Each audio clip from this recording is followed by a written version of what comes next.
Branches à la main, 7 habitants de l'île de Bé tentent d'éteindre des flammes incontrôlables. Selon les autorités, pas moins de 35 000 hectares ont été ravagés dans la deuxième île de Grèce. Des centaines de maisons ont été réduites en cendres après 7 jours d'incendie. Alors à Pevki, des centaines de villageois sont évacués par la mer. Les gens vivaient de la forêt, des cultures, des olives, de l'élevage et du tourisme. Il ne reste plus rien de tout ça maintenant.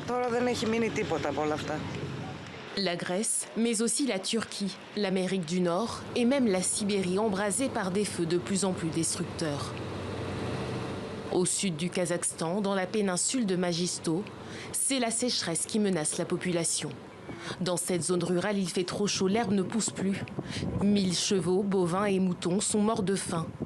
Les bêtes qui survivent sont affaiblies et les agriculteurs désemparés.